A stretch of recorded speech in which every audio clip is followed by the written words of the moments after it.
റാഞ്ചിയിൽ വിദ്യാർത്ഥി പ്രതിഷേധം. ഹേമന്ത് സോറൻ സർക്കാരിന് മുന്നിൽ പുതിയ വെല്ലുവിളി. ജാർഖണ്ഡിന്റെ തലസ്ഥാനമായ റാഞ്ചിയിൽ ഇപ്പോൾ നടക്കുന്ന വിദ്യാർത്ഥി പ്രതിഷേധം വെറും ഒരു പരീക്ഷാ ക്രമക്കേടിനെതിരെ മാത്രമുള്ള സമരമല്ല. ആരാണ് ഈ സമരത്തിന് നേതൃത്വം നൽകുന്നത്? വിദ്യാർത്ഥികളാണോ, രാഷ്ട്രീയ പാർട്ടികളാണോ, അതോ പല രാഷ്ട്രീയ ശക്തികളും ഈ പ്രതിഷേധത്തെ സ്വന്തം രാഷ്ട്രീയത്തിനായി ഉപയോഗിക്കുകയാണോ? ഇതാണ് ഇപ്പോൾ റാഞ്ചിയിലെ സമരത്തെ ചുറ്റിപ്പറ്റിയുള്ള പ്രധാന ചോദ്യം. JPSC, JSSC തുടങ്ങിയ സർക്കാർ റിക്രൂട്ട്മെന്റ് പരീക്ഷകളിലെ ക്രമക്കേടുകൾ, പേപ്പർ ചോർച്ച, പരീക്ഷാ നടത്തിപ്പിലെ വീഴ്ചകൾ എന്നിവയ്ക്കെതിരെയാണ് വിദ്യാർത്ഥികൾ പ്രതിഷേധിക്കുന്നത്. കഴിഞ്ഞ 2 പതിറ്റാണ്ടായി ഇത്തരം പ്രശ്നങ്ങൾ തുടരുന്നുവെന്ന ആരോപണം വിദ്യാർത്ഥികൾ ഉന്നയിക്കുന്നുണ്ട്. എന്നാൽ റാഞ്ചിയിലെ ഈ സമരത്തിന് മറ്റൊരു പ്രത്യേകത കൂടിയുണ്ട്. സമരവേദി തന്നെ 2 വിഭാഗങ്ങളായി മാറിയിരിക്കുകയാണ്.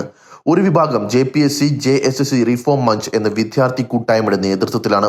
മറ്റൊരു വിഭാഗത്തിന് നേതൃത്വം നൽകുന്നത് ജാർഖണ്ഡ് ലോക് താന്ത്രിക് ക്രാന്തിക് മോർച്ച അഥവാ JLKM നേതാവ് ദേവേന്ദ്രനാഥ് മഹത്തോയാണ്. ആദ്യഘട്ടത്തിൽ ഈ 2 വിഭാഗങ്ങളും ഒരുമിച്ചായിരുന്നു. ഹസാരിബാഗിൽ നിന്ന് വിദ്യാർത്ഥികൾ പ്രതിഷേധത്തിന് തുടക്കം കുറിച്ചതെന്നും പിന്നീട് JLKM നേതാക്കൾ തങ്ങളുമായി സഹകരിക്കാൻ എത്തിയെന്നും റിഫോം മാർച്ച് പ്രതിനിധികൾ പറയുന്നു. എന്നാൽ ഒരു നിബന്ധന മാത്രം അവർ മുന്നോട്ട് വച്ചിരുന്നു. ഇത് വിദ്യാർത്ഥികളുടെ സമരമായിരിക്കണം. ഒരു രാഷ്ട്രീയ പാർട്ടിയും സമരത്തെ നിയന്ത്രിക്കരുത്. പക്ഷെ പിന്നീട് JLKയുമായി ബന്ധപ്പെട്ട നേതാക്കൾ സമരവേദിയിൽ കൂടുതൽ ഇടപെടാൻ തുടങ്ങിയെന്നും അതോടെ അഭിപ്രായ വ്യത്യാസങ്ങൾ ശക്തമായെന്നും വിദ്യാർത്ഥി വിഭാഗം ആരോപിക്കുന്നു. അങ്ങനെയാണ് സമരം 2 ക്യാമ്പുകളായി മാറിയത്.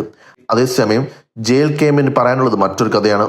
ദേവേന്ദ്രനാഥ് മഹത്തോ ജൂലൈ ആദ്യവാരം തന്നെ മുഖ്യമന്ത്രി ഹേമന്ത് സോറന് പരീക്ഷാ ക്രമക്കേടുകളെ കുറിച്ച് കത്തയച്ചിരുന്നുവെന്നും ജൂലൈ 25-ന് പ്രതിഷേധത്തിന് നേതൃത്വം നൽകിയിരുന്നുവെന്നും JLKM അവകാശപ്പെടുന്നു. അതുകൊണ്ട് തന്നെ ആരാണ് ആദ്യം സമരം ആരംഭിച്ചത് എന്നതിനെക്കുറിച്ചും ഇരു വിഭാഗങ്ങൾക്കിടയിൽ തർക്കമുണ്ട്.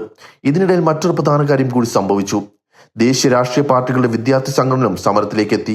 കോൺഗ്രസിന്റെ NSUI, BJPയുടെ ABVP, ഇടതുപക്ഷവുമായി ബന്ധപ്പെട്ട് AISA തുടങ്ങിയ സംഘടനകൾ പ്രതിഷേധത്തിന് പിന്തുണ പ്രഖ്യാപിച്ചു.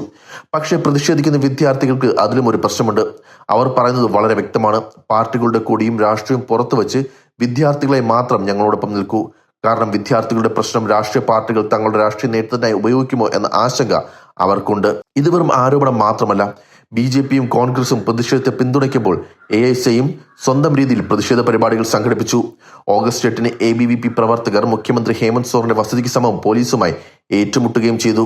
AISAയുടെ നിയമസഭാ മാർച്ചിനെയും സമരത്തിലെ 2 പ്രധാന വിഭാഗങ്ങളും വിമർശിച്ചു. അവരുടെ ആരോപണം ഇതാണ്: മറ്റൊരു സമരത്തിൽ വിജയിച്ചതുകൊണ്ട് ഈ സമരം ഏറ്റെടുക്കാനുള്ള അവകാശം ആരും നേടിയിട്ടില്ല.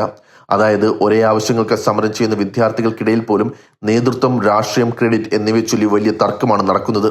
പക്ഷേ ഇതിനെല്ലാം ഇടയിൽ ഏറ്റവും പ്രധാനപ്പെട്ട ചോദ്യം ഇതാണ്: ഹേമന്ത് സോറൻ സർക്കാർ എന്താണ് ചെയ്യുന്നത്? സമരം ശക്തമായതോടെ സർക്കാർ പ്രതിഷേധകരുമായി ചർച്ച നടത്തി. അതിനുശേഷം നിരവധി ആവശ്യങ്ങൾ സർക്കാർ വഴങ്ങി. JPSCയുടെ 2023 ബാക്ക്ലോഗ് പരീക്ഷ, 2025 ബാക്ക്ലോഗ് പരീക്ഷ, 14ാം JPSC പ്രിലിമിനറി പരീക്ഷ എന്നിവ റദ്ദാക്കാൻ സർക്കാർ സമ്മതിച്ചു. 14ാം JPSC പരീക്ഷയിലെ സാമ്പത്തിക ക്രമക്കേടുകളുമായി ബന്ധപ്പെട്ട് ED അന്വേഷണം നടത്താനും ഫാസ്റ്റ് ട്രാക്ക് കോടതികൾ സ്ഥാപിക്കാനും സർക്കാർ സമ്മതിച്ചു. അതേസമയം വിദ്യാർത്ഥികളുടെ മറ്റൊരു പ്രധാന ആവശ്യം അംഗീകരിക്കപ്പെട്ടു. JPSCയിലെ 3 അംഗങ്ങൾ രാജിവെച്ചു. അജിത ഭട്ടാചാര്യ, അനിമ ഹൻസ്ദ, ജമാൽ അഹമ്മദ് എന്നിവരുടെ രാജി ഗവർണർ അംഗീകരിക്കുകയും ചെയ്തു.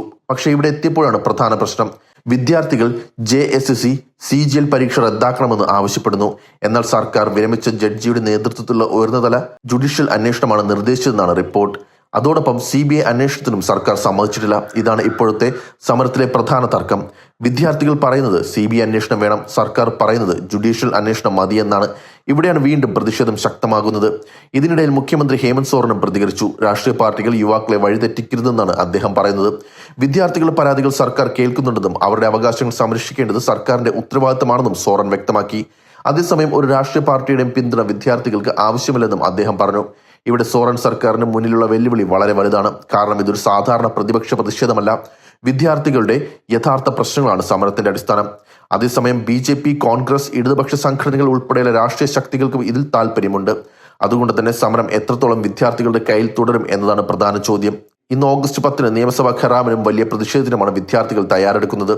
CBI അന്വേഷണം ഉൾപ്പെടെയുള്ള ആവശ്യങ്ങൾ സർക്കാർ വഴങ്ങാത്ത സാഹചര്യത്തിൽ ആയിരക്കണക്കിന് പേർ മാർച്ചിൽ പങ്കെടുക്കുമെന്നാണ് റിപ്പോർട്ട്. അതുകൊണ്ട് റാഞ്ചിയിൽ ഇന്ന് നടക്കുന്നത് വെറുമൊരു പ്രതിഷേധമല്ല. വിദ്യാർത്ഥികളുടെ തൊഴിൽ സ്വപ്നങ്ങളും പരീക്ഷാ സംവിധാനത്തിലുമുള്ള വിശ്വാസവും ഒരു സർക്കാരിന്റെ രാഷ്ട്രീയ ഉത്തരവാദിത്വവും ഒരുമിച്ച് പരീക്ഷിക്കപ്പെടുന്ന ദിവസമാണ്. ഈ സമരത്തിന്റെ ഏറ്റവും ശ്രദ്ധേയമായ കാര്യം മറ്റൊന്നാണ്. സമരം വിഭജിക്കപ്പെട്ടിട്ടും അതിന്റെ സമ്മർദ്ദം കുറയുന്നില്ല. മറിച്ച് 2 വ്യത്യസ്ത ക്യാമ്പുകളായി മാറിയിട്ടും സർക്കാർ വലിയ തോതിൽ ആവശ്യങ്ങൾ അംഗീകരിക്കേണ്ടി വരികയാണ്. അതിനാൽ റാഞ്ചിയിൽ ഈ സമരം നമ്മോട് പറയുന്നൊരു വലിയ രാഷ്ട്രീയ സന്ദേശമുണ്ട്. ഒരു സമരത്തിന് ഒരൊറ്റ നേതാവില്ലെങ്കിലും ഒരൊറ്റ രാഷ്ട്രീയ പാർട്ടിയുടെ കൊടിയില്ലെങ്കിലും അതിന്റെ പിന്നിലെ ആവശ്യം ശക്തമാണെങ്കിൽ സർക്കാരിന് അതിനെ അവഗണിക്കാൻ കഴിയില്ല. ഇപ്പോൾ റാഞ്ചിയിലെ വിദ്യാർത്ഥികൾ ചോദിക്കുന്ന ഒരൊറ്റ കാര്യമാണ്: പരീക്ഷകൾ സുതാര്യമായിരിക്കുമോ? നിയമനം നീതിപൂർവമാകുമോ? ക്രമക്കേടുകൾക്ക് ഉത്തരവാദികൾക്കെതിരെ നടപടി ഉണ്ടാകുമോ? ഈ ചോദ്യങ്ങൾക്ക് സർക്കാർ നൽകുന്ന മറുപടിയാണ് ഹേമന്ത് സോറൻ സർക്കാരിന്റെ അടുത്ത പരീക്ഷ.